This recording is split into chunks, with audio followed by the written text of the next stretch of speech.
লোভত পৰি গেৰুৱা বসন পৰিধান, বিজেপিত যোগদান, দিল্লী কা লাড্ডু। অচল টকাত পৰিণত 1 ডজন কংগ্ৰেছী। বিজেপিলৈ আহি অস্তিত্বহীন 1 ডজন কংগ্ৰেছী। কংগ্ৰেছত থকা সময়ত দপদপাই থকা গৌতম ৰয়, ৰাণা গোস্বামী, মানস বৰা, অংকিতা দত্ত, বিস্মিতা গগৈ, দ্বিজেন শৰ্মা, কিশোৰ ভট্টাচাৰ্য, জুৰি শৰ্মা বৰদলৈ, অনুজ বৰকটকী, শংকৰ প্ৰসাদ ৰায় এলাগী হ'ল গেৰুৱা দলত। এইবাৰ নিৰ্বাচনত প্ৰাৰ্থিত্ব বিচাৰিলেও দলে দিয়া নাই মুঠেও গুৰুত্ব। বিজেপিলৈ ঠেং দাঙি পৰিচয়বিহীন হ'ল 3 কংগ্ৰেছী বিধায়ক, বসন্ত দাস, শশীকান্ত দাস, কমলাক্ষ দেপুৰাকাশ। ভীমৰ বচন মাতি গেৰুৱা হোৱা ভূপেন বৰাৰো লাহে লাহে শুকাব ধৰিছে অন্থকণ্ঠ। নমস্কাৰ, নিউজ ওৱান নৰ্থ ইষ্টৰ আজিৰ এই প্ৰতিবেদনলৈ আপোনাক স্বাগতম। আপুনি চাই আছে দেশৰ এটা অগ্ৰণী নিৰ্ভীক নিৰপেক্ষ আৰু বহুভাষিক channel News One North East. News One North ইষ্টৰ মাধ্যমেৰে আমি কেৱল বাতৰি সম্প্ৰচাৰ কৰাই নহয়, ইয়াৰ আঁৰৰ প্ৰকৃত সত্যও আপোনাৰ সন্মুখত তুলি ধৰিবলৈ চেষ্টা কৰোঁ, যিবিলাক বাতৰি গুডি মিডিয়াই আপোনাৰ সন্মুখৰ পৰা সদায়ে লুকুৱাই ৰাখে। প্ৰিয় দৰ্শক, মই আজি আপোনাক কংগ্ৰেছৰ পৰা দোল বাগৰি ৰাতিটোতে বিজেপি হোৱা 1 ডজন তথাকথিত গণসেৱকৰ দিল্লী কা লাড্ডু খোৱাৰ এটা আমোদজনক কাহিনী কম। অসমীয়াত এটা কথা আছে, স্থান এৰিলে মান যায়।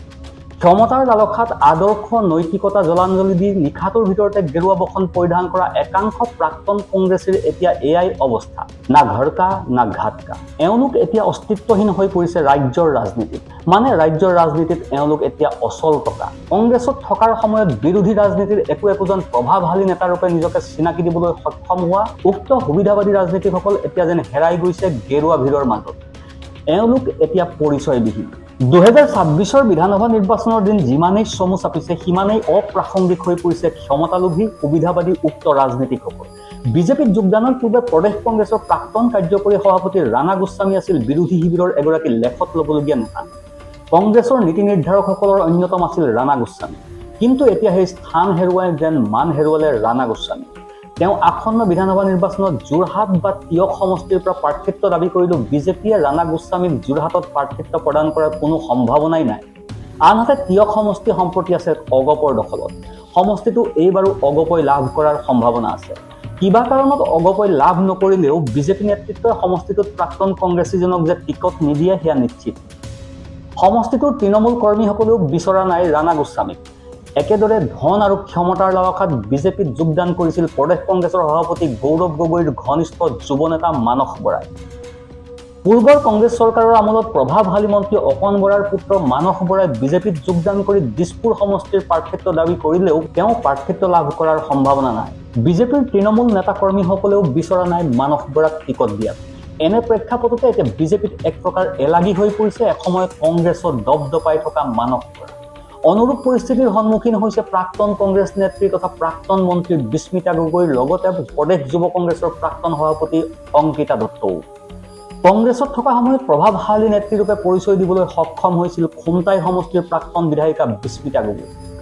কিন্তু বিজেপিলৈ আহি অস্তিত্বহীন হৈ পৰা বিস্মিতা গগৈয়ে 2026 বিধানসভা নিৰ্বাচনত দেৰগাঁও সমষ্টিৰ পৰা প্ৰাৰ্থিত্ব বিচাৰিলেও তেওঁ টিকট লাভৰ সম্ভাৱনা একেবাৰেই ক্ষীণ। সমষ্টিটো বৰ্তমান আছে অগপৰ দখলত আৰু এইবাৰো আঞ্চলিক দলটোৱে দেৰগাঁও এৰি দিব বিচৰা নাই। প্ৰাক্তন মন্ত্ৰী অঞ্জন দত্তৰ কন্যা অংকিতা দত্তই যোৱা 2021 বিধানসভা নিৰ্বাচনত আমগুৰি সমষ্টিৰ পৰা প্ৰতিদ্বন্দ্বিতা কৰি অগপৰ প্ৰদীপ হাজৰিকাৰ হাতত পৰাস্ত হৈছিল। বিজেপিত যোগদান কৰি অংকিতা দত্তই এইবাৰ শিৱসাগৰ সমষ্টিত দাবী কৰিলেও তেওঁ প্ৰাৰ্থিত্ব লাভৰ সম্ভাৱনা একেবাৰেই নাই। কংগ্ৰেছৰ পৰা বিজেপিত যোগদান কৰি এক প্ৰকাৰ দিক বিদিক হেৰুৱাইছে কিশোৰ ভট্টাচাৰ্য, অনুজ বৰকটকী আৰু জুৰি শৰ্মা বৰদলৈ। কংগ্ৰেছত থকাৰ সময়ত প্ৰতিষ্ঠিত নেতাৰূপে পৰিচিত হৈছিল তেওঁলোক, কিন্তু এতিয়া তেওঁলোক যেন হেৰাই গৈছে বিজেপিৰ ভিৰৰ মাজত। যোৱা বিধানসভা নিৰ্বাচনত কিশোৰ ভট্টাচাৰ্যই কমলপুৰ সমষ্টিত প্ৰতিদ্বন্দ্বিতা কৰিছিল কংগ্ৰেছৰ প্ৰাৰ্থীৰূপে। এইবাৰ তেওঁ কমলপুৰৰ পৰা বিজেপিৰ টিকট বিচাৰিলেও প্ৰাৰ্থিত্ব লাভৰ নাই কোনো সম্ভাৱনা। প্ৰাক্তন মন্ত্ৰী তথা জ্যেষ্ঠ কংগ্ৰেছ নেতা শৰদ বৰকটকীৰ পুত্ৰ অনুজ বৰকটকীও এতিয়া বিজেপিত অচল টকা। পিতৃৰ আদৰ্শ বিসৰ্জন দি গেৰুৱা বসন পৰিধান কৰা অনুজ বৰকটকীয়ে সোণাৰী সমষ্টিৰ পৰা টিকট বিচাৰিছে যদিও বিজেপিয়ে তেওঁক প্ৰাৰ্থিত্ব প্ৰদানৰ সম্ভাৱনা নাই। ক্ষমতাৰ লোভত নিশাটোৰ ভিতৰতে ৰং হলোৱা জুৰি শৰ্মা বৰদলৈও সম্প্ৰতি এলাগী বিজেপিৰ মজিয়াত। প্ৰাক্তন কংগ্ৰেছ নেত্ৰীগৰাকীয়ে গেৰুৱা বসন পৰিধান কৰি আসন্ন বিধানসভা নিৰ্বাচনত মধ্য গুৱাহাটী সমষ্টিৰ পৰা প্ৰাৰ্থিত্ব দাবী কৰিছে। কিন্তু সমষ্টিটোৰ তৃণমূল নেতা কৰ্মীসকলে জুৰি শৰ্মা বৰদলৈ প্ৰাৰ্থিত্ব নিবিচৰাৰ লগতে বিজেপি নেতৃত্বইও টিকট দিয়াৰ ক্ষেত্ৰত আগ্ৰহী নহয়। ইপিনে কংগ্ৰেছত থকা সময়ত বিৰোধী দলটোৰ অতি প্ৰভাৱশালী নেতা আছিল প্ৰাক্তন মন্ত্ৰী গৌতম ৰয়। নিজকে বৰাকৰ ৰজা বুলি দাবী কৰি ৰাজ্যৰ ৰাজনীতিত দপদপাই থকা গৌতম ৰয় বিজেপি গমনৰ পিছতে ভিজা মেকুৰী হৈ পৰিল।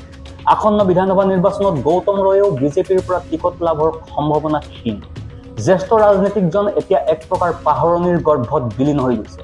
অনুৰূপ অৱস্থা হৈছে প্ৰাক্তন সাংসদ তথা জ্যেষ্ঠ ৰাজনীতিক দ্বিজেন শৰ্মাৰ। বিজেপিৰ মজিয়াত এতিয়া পৰিচয়বিহীন দ্বিজেন শৰ্মা। ইফালে কংগ্ৰেছ এৰি বিজেপিত যোগদান কৰাৰ পাছত পাহৰণিৰ গৰ্ভত বিলীন হৈ গৈছে আছুৰ প্ৰাক্তন সভাপতি শংকৰ প্ৰসাদ ৰায়। কেৱল এই ৰাজনীতিক কেইজন বুলিয়েই নহয়, বিজেপিলৈ বুলি ঠেং দাঙি নাজল নাথল অৱস্থা হৈছে কংগ্ৰেছৰ 3 বিধায়ক ক্ৰমে ৰহাৰ শশীকান্ত দাস, মঙ্গলদৈৰ বসন্ত দাস আৰু উত্তৰ কৰিমগঞ্জৰ কমলাক্ষ দে পুৰকায়স্থ। বিজেপিলৈ সমৰ্থন ব্যক্ত কৰিও কংগ্ৰেছৰ নিলম্বিত বিধায়কত্ৰয়ে এতিয়ালৈকে বিজেপিত যোগদানেই কৰিব পৰা নাই। এক বিশেষ সূত্ৰই জনোৱা মতে উক্ত বিধায়ককেইজনক বিজেপিৰ টিকট দিব বিচৰা নাই গেৰুৱা দলটোৰ নেতৃত্বই। এনে প্ৰেক্ষাপটতে বিধানসভা নিৰ্বাচনলৈ মাজত মাত্ৰ এমাহ বাকী থকাৰ পাছতো বিজেপিৰ সদস্য পদ ল'ব পৰা নাই বিধায়ককেইজন। ইফালে এইবাৰ তেওঁলোকক কংগ্ৰেছেও প্ৰাৰ্থিত্ব প্ৰদান নকৰে।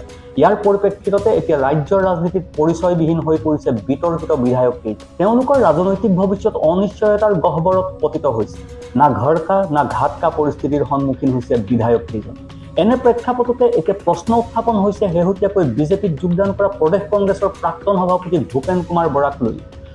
যোৱা সময়ছোৱাত কংগ্ৰেছৰ নেতৃত্ব বহন কৰি ৰাজ্যৰ ৰাজনীতিত দপদপাই থকা ভূপেন বৰাও অস্তিত্বহীন হ'ব নেকি বিজেপিৰ মজিয়াত। ইতিমধ্যে ভূপেন বৰাৰ বিৰুদ্ধে বিহপুৰীয়াত বিজেপিৰ তৃণমূল নেতা কৰ্মীসকলে প্ৰতিবাদ অব্যাহত ৰাখিছে। সদ্য প্ৰাক্তন কংগ্ৰেছীজনক টিকট দিলে কোনো পধ্যে মানি লোৱা নহ'ব বুলি সকীয়াই দিছে গেৰুৱা দলটোৰ নেতা কৰ্মীসকলে। কাৰ্যত এইদৰে এতিয়া স্থান হেৰুৱাই মান হেৰুৱাবলগীয়া হৈছে একাংশ প্ৰাক্তন কংগ্ৰেছীয়ে। সুবিধা আৰু ক্ষমতাৰ লালসাত সাপৰ দৰে মুঠ চলোৱা এই ৰাজনীতিকসকল এতিয়া অস্তিত্বহীন, এলাগী হৈ পৰিছে ৰাজ্যৰ ৰাজনীতি। যদি আপুনি প্ৰথমবাৰৰ বাবে আমাৰ এই নিউজ ওৱান নৰ্থ ইষ্ট চেনেলটো চাই আছে তেন্তে ছাবস্ক্ৰাইব কৰিবলৈ নাপাহৰিব। যদি আপুনি ফেচবুকত চাই আছে তেন্তে ফ'ল' কৰিবলৈ নাপাহৰিব। Bureau report, news One North east.